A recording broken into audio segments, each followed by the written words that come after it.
शिंदे साहेबांच्या बरोबर सुद्धा आलो, पण त्या दिवशी साहेबांच्या खूप सभा होत्या.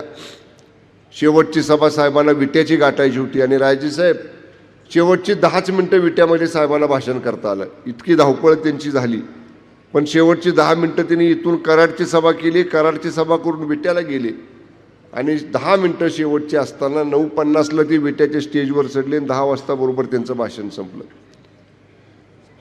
या फलटणच्या सभेला आज खरंच साहेबांना यायचं होतं.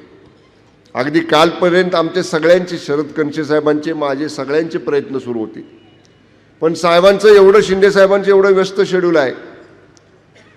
मग त्यांनी लगेच सांगितलं, मला सांगितलं, गुलाबराव पाटील साहेबांना सांगितलं, योगेश कदम साहेबांना सांगितलं, निलेश राणे साहेबांना सांगितलं. मागाशी जे संजीव बाबा म्हणले की त्यांचं विशेष लक्ष असल्यामुळंच 3 मंत्र्यांना आणि एका ज्वलंत हिंदुत्वाची धडधडणारी तोप असणाऱ्या युवा आमदारांना केवळ आदरणीय एकनाथजी शिंदे साहेबांनी फलटणकरांच्या भेटीसाठी म्हणून आज या ठिकाणी पाठवलेलं आहे. एवढ्या सभेसाठी एकदम 3 मंत्री हे कुठंच कधी, कारण मंत्र्यांना सुद्धा जिल्हे वाटून दिलेत, विभाग वाटून दिलेत, पण साहेबांनी सांगितलं की तुम्ही तिघही जा. आणि मला यायचं होतं सभेला, मी येणार होतो. मी कायम आपल्या सगळ्यांच्या पाठीशी, हा आदरणीय एकनाथजी शिंदे साहेबांचा निरोप घेऊन आम्ही तिघही जण या ठिकाणी आलेलो आहोत. योगेश कदमांचं भाषण आपण ऐकलं, ते काय लांबचे नाहीत, शेजारी गिरवीचे आहेत, आणि ते म्हणले मी गिरवीचाच आहे, मला पहिल्यांदा ह्या तालुक्यामध्ये येता आलं. पहिल्यांदा ते आले, पण ज्यांना वळवळ पुढं करायची सवय आहे त्यांच्या हातची धडकी भरून त्यांनी या ठिकाणी गेले असं म्हणलं तर या ठिकाणी चुकीचं होणार नाही. त्यांनी सांगितलं माझ्याशी गाठ आहे. शिवसैनिक आणि गृहराज्यमंत्री हे जेव्हा एकत्र कॉम्बिनेशन येतं, कारण त्यातनं मी गेलोय ना 2.5 वर्ष.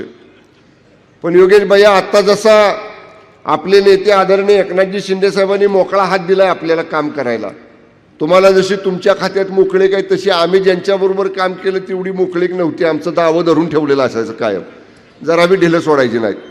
त्यामुळं पण तुम्हाला तेवढी मोकळीक आहे आणि मी तुमचं काम गेली वर्षभर झाले बघतोय.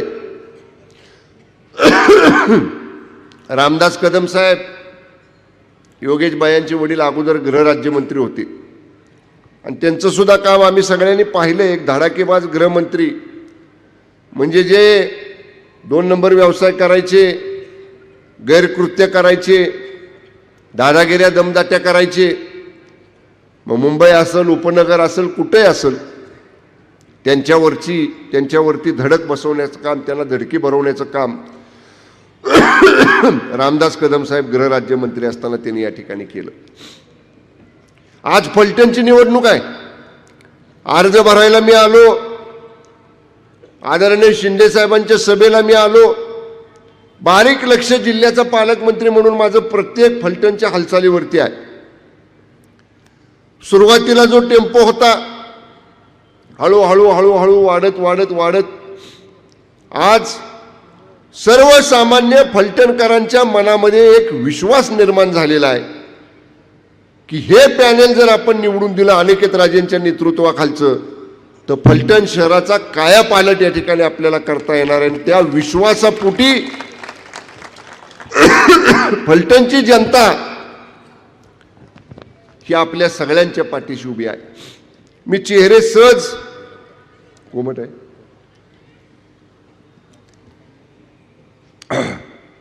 मी चेहरे सहज बघतोय. मला ग्रामीण भागातनं आलेली जास्त माणसं दिसत नाहीत, ही शहरातली सगळी चेहरे दिसत आहेत. बरोबर ना? आता ज्यांना ओळखायचं त्यांनी ओळखा, मला काय म्हणायचे ते.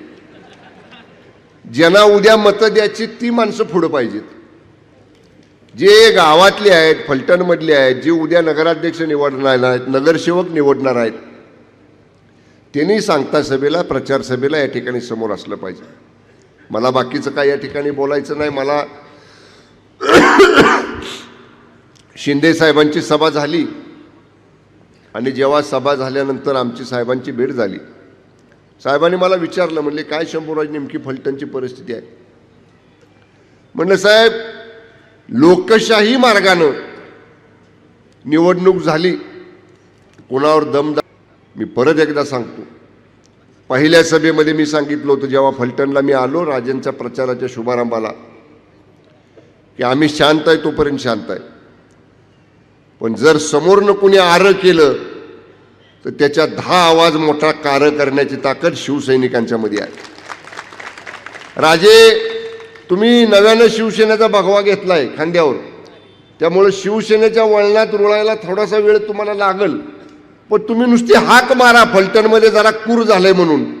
जिल्ह्यातली शिवसेना फलटणमध्ये आणून शंभूराजे उभा कराल, पण रामराजेच्या आणि संजूबाबाच्या अनिकेत राजेच्या एका कार्यकर्त्याच्या केसाला जर धक्का लागला, उद्या पत्रकार म्हणतील पालकमंत्री दम देतोय. पालकमंत्री दम देत नाही, पण अंगाव आमच्या आला तर माग पाठ दाखवून पळणाऱ्यातली शिवसेनेची आमची काम करण्याची पद्धत नाही. आमच्या अंगावर आला तर 10 पावलं पुढे जाऊन त्याची चाल खेळायची, डबल खेळायची ताकद शिवसैनिकांना बाळासाहेब ठाकरे साहेबांनी या ठिकाणी आम्हाला शिकवलेली. आम्ही गप्प आहे. योगेश कदम म्हणले तसं आम्ही कोणाच्या खोड्या काढायला जाणार नाही, आम्ही कोणाला आरं म्हणायला जाणार नाही, पण आम्हाला जर तुम्ही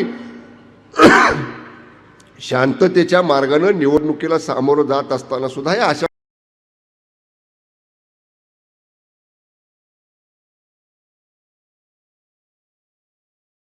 कोणाला दमदाट्या कर, कोणाला काय कर, हे बिलकुल शिवसैनिक या ठिकाणी सहन करणार नाही.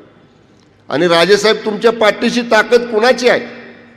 योगेश कदम गृहराज्यमंत्री, शंभूराज देसाई पालकमंत्री, आम्ही छोटे कार्यकर्ते आहोत. अहो, ज्यांनी महाराष्ट्राचा तक्ता पलट केला, 32 देशांनी ज्या तक्ता पलटाची नोंद घेतली, त्या आदरणीय एकनाथजी शिंदे साहेबांची ताकद रामराजे साहेब तुमच्या आणि अनिकेत राजेच्या पाठीमागं, फलटणकरांच्या पाठीमागं आहे. बिलकुल तुम्हाला चिंता करण्याचे कारण नाही. साहेब स्वतः इथं आले तुमच्या पक्षप्रवेशाला आणि साहेबांनी सांगितले आम्ही सगळेजण तुमच्या पाठीशी आहोत. साहेब, विकासाचं राजेसाहेब बोललं पाहिजे. तुम्ही वचननामा काढला असेल, जाहीरनामा काढला असेल, मी आपल्याला विश्वासानं सांगतो, आम्ही तिघही मंत्री म्हणून या ठिकाणी सांगतो,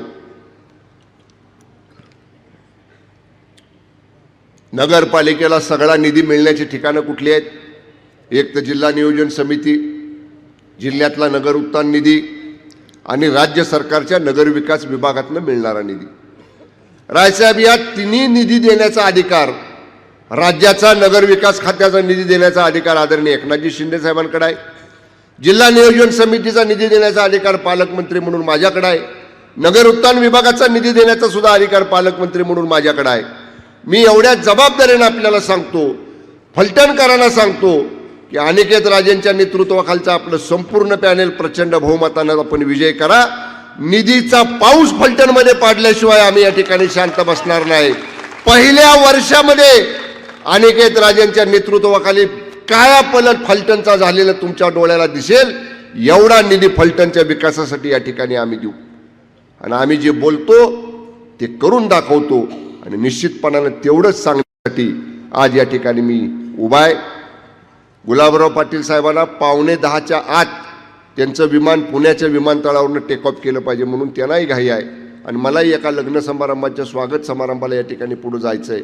त्यामुळे मोठं भाषण मी करत नाही. मी आपल्याला एवढंच सांगतो, उद्याच्या 20 तारखेच्या निवडणुकीच्या मतदानामध्ये अनिकेत राजेंचं चिन्ह धनुष्यबाण आणि जे आपल्या पॅनेलमधले उमेदवार आहेत त्या पॅनेलमधल्या उमेदवारांचं त्या त्या वॉर्डामधलं जे आपलं निवडणूक चिन्ह आहे त्या निवडणूक चिन्हासमोरचं बटन दाबून अनिकेत राजेंच्या नेतृत्वाखालचं शिवसेनेचं पॅनेल प्रचंड बहुमतानं आपल्याला विजय करा. आम्ही सगळ्यांनी जो शब्द आपल्याला दिला आहे तो शब्द पूर्ण करण्याची जबाबदारी आमच्या सगळ्यांची आहे. एवढाच या ठिकाणी विश्वास देतो आणि थांबतो. धन्यवाद. जय हिंद, जय महाराष्ट्र.